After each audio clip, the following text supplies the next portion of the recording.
Well, guys, big season finally came to an end.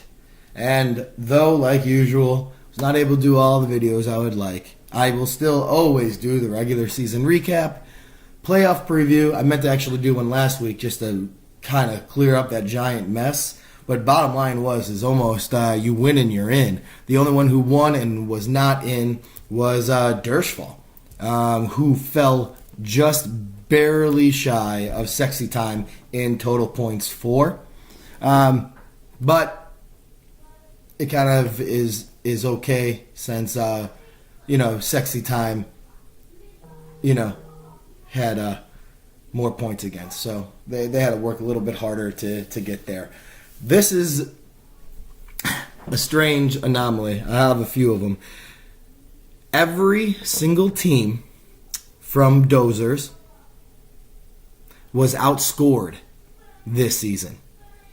Their points against were all higher than their points for. Another weird fact, again, about Dozers. The lowest scoring point team won the division. Their highest scoring team, which was Sexy Time Explosion, would have finished no better than fourth in points for if added to any other division. Let's just say the fantasy gods smiled on you in the random team division generator that puts you guys all together. And if anybody ever thinks I collude with this kind of stuff, I think now realizing the four people that went into that division instead of into my own would prove that I did not collude with it. It should, at least. Who wouldn't want to be in that division, right? Toodaloo, Sexy Time, I Am the Wiener, and Dershfall? How bad is I Am the Wiener feeling right now that they finished last in that division? Because there's nobody in that division that didn't think they could win it. You probably should have. Anyhow, I usually congratulate all the winning teams. Instead, I am going to congratulate all the playoff teams. First year that we've had 6, it's 50% in the league. That's the first time that's happened. 10% more. Make it this year than they ever have before. Freshman 15 and Dope Burgers, number 1 and 2 seeds. Congratulations, winning your divisions. And Toodaloo Mother Effers. Sorry, I got kids upstairs, so can't swear too much. Winning Dozer's crap division. Fraggle Wembley, 8-4, second best record. Comes in the top seed of the non-division winners. Truffle Butter and Sexy Time. 3 divisions, 2 teams from each division. Even Dozers, 2 teams from each division made it. Fraggles kind of beat themselves up at the end. And Freshman 15 and Wembley kind of pushed Dick Pick and Boober completely out with their victories over them. So I am now turning to award seasons. I'm going to put on my little coat. I want to congratulate this year's regular season high-scoring champion and the pinnacle of fantasy amazingness in the regular season, Freshman 15. Dean, Yang, Young, Chung, whatever. New to the league, expansion team, went 9-3, hit big on some of the rookies, had even bigger on some other stuff. He was consistent throughout, 5-2 at home, even with the point advantage, and 4-1 away. Either way, he comes in number 1 in the league in record as well, 9-3 in our number 1 seed. Congratulations on being this year's high scorer. This year's Fantasy Bitch Slapper Award goes to Fraggle Wembley. Thank you. I will accept this reward from myself for having the biggest difference between points for and points against. It was very close. I think there was only 1 point difference between that and what Freshman did because, not as many people scored as many points against me. And yeah. But it was fun. It was good.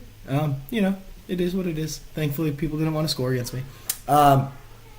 Anyhow, I got the Bitch Slapper Award for slapping the shit out of people, especially the last 2 weeks. Thankfully, I didn't go against Dope Burger. Also, another award that goes to Fraggle Wembley. It's me? It's me, guys. Goes to this year's Fantasy Stud, the team that has the player with the most points on it, Antonio Brown, highest scoring player in the league. This is actually really funny. If you guys look, or not funny, maybe more interesting. Antonio Brown, Russell Wilson, Todd Gurley, the top 3 players in the league, all different positions, which was really strange. You don't see another quarterback show up until 5, 6. What's interesting about it, and this is why keeping a quarterback, I don't care if he's Tom Brady or if he's Rodgers or Breeze, doesn't make any sense. Russell Wilson was picked up way late by Poop. I say Poop because it's Dershfall and that's his nickname thingamajigger. And he's the number 1 fantasy quarterback right now. The number 1 fantasy quarterback. You guys don't think that's strange? He was drafted in the 5th round. The 5th round. The number 1 quarterback. And even at that point, Russell Wilson was drafted high by all of our standards. But Dershfall, that was a smart move. Todd Gurley, top running back this year. And then you go down. I mean, Carson Wentz, Tom Brady. Carson Wentz picked way late as well by Dean. That's what's helped carry him this year too, is Wentz. Brady right behind with 1 point less this year. But that's the different values. The quarterbacks, you really just don't know, man. Kirk Cousins, he's the 4th best quarterback. He's scoring just 2 points less a game than Brady. That's why waiting for a quarterback is better. When you go from the number 1 receiver to the number 2 receiver, it's a 3-point difference. That's just between the 1 and the 2 receiver. 3-point difference. Average. Per game. Don't want to keep making my point. Anyhow, this year's Doormat Award, he is not here to receive his trophy. Fraggle Boober, Mr. Teddy Nugent, win. He sold off early, folks, and yet he still almost had more points than the leader of the Dozers. Only 1,153 points for him. Congratulations on the Doormat Award for Fraggle Rock's regular season, Teddy Bay. Anyhow, I talked about the winners and who is going to the playoffs. The reason why I gave everybody a bye who isn't playing in the real playoffs is because we need to keep the consolation ladder true, and this was the end. Last week was the end of the regular season. I am the wiener.